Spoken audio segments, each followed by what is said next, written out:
lessons are called Samson Rides Alone. Now, the theme isn't altogether Samson. The theme is also that Samson rides alone. Here he was, a national leader. And this national leader had tremendous problems. So, and this is lesson number 2. We are going to talk about, and then came Samson. So this will be the historical background that produced this very remarkable person called Samson. And then our next lesson, after Samson rides alone, will be Samson's first encounter. We're going to go to Gaza, where Samson found that first woman. Then, the first one, we're going to go to Timnath, which is very close by here, and you will really get excited about it. Then in our second encounter, we go to Gaza, and there we find where Samson had a very interesting escapade in his life. And then from there, we go to the valley of Sorek, which is not too far from where we are standing now, where he had his third encounter. I would say these are some of the most exciting lessons that we've ever brought to you, and that we urge you not to miss one of these, and that you secure the total group of lessons by audio, and we have them available also by video. And so in this point in time, we're going to talk to you about then came Samson. The man Samson was a unique person, very, very unique. The likes of him has never been recorded in history except in legend, and the legends of the pagans, such as Hercules and Atlas. But in reality, we have never known a match for this man called Samson. After 3,000 years, from Samson's time until this time, a little more than 3,000 years, this man is still known universally. In our times, Hollywood makes movies about this man and calls it Samson and Delilah. And all the world laughs at Samson. You can live in a way that the world will laugh 3,000 years after you're here. I don't want to say it too bluntly, but you can make a jackass out of yourself. And that's for a woman and for a man.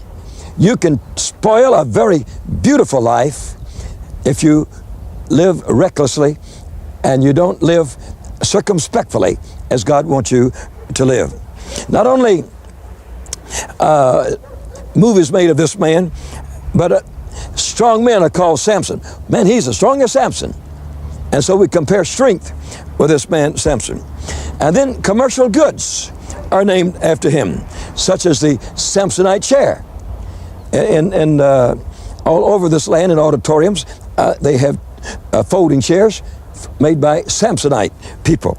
And then we have suitcases. And these suitcases are called Samsonite suitcases because of their strength.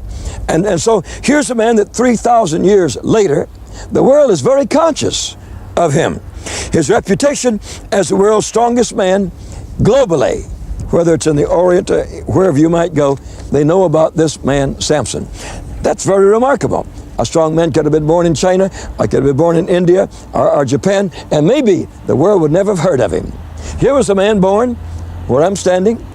His whole life was taken up within 10 miles of me here, and the whole world 3,000 years later talk about this very exciting young man. One of the most remarkable things I can tell you about him is this, that this man is named in the Bible in Hebrews chapter 11 as one of the heroes of faith. Now, it's difficult to put that together, but he is named there in Hebrews chapter 11, verse 32. What shall I say? For the time would fail me of Gideon, of Barak, and of Samson, listed among the heroes of faith, along with David, Samuel, and the prophets. And it says of these all had a good report through faith, and they received not the promise, God having provided for some better things for us, that without us they should not be made perfect. So God remembers the amazing miracles performed in the life of Samson. They were performed, God said, by faith. born in him through his mother, was a force and a power called faith. And through the Nazirite vow, he received supernatural strength, and this man became the strongest man who ever lived. Only his moral leadership caused hurt to his family, to his nation, and to himself. Now, when we speak about here comes Samson, let's look for a moment. After the gigantic leadership of the man called Moses, one of the greatest leaders of men ever lived upon the face of the earth, from Egypt, not very far from here, he brought 3 million people up out of that land and across the desert and into this holy land, a promised land that we're standing in here right now. And then we find that Joshua followed Moses, a mighty man and a great man. Then his companion, called Caleb, he succeeded to leadership. Now Joshua and Caleb were generals and military leaders.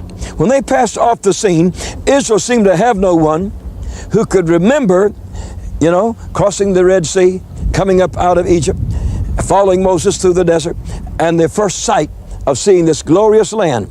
It's still full of fruit, grapes, oranges, and all kinds of delightful things. It's still in this land.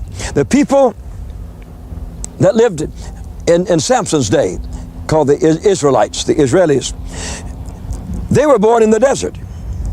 They were something almost like a wild people, They lived under the blistering sun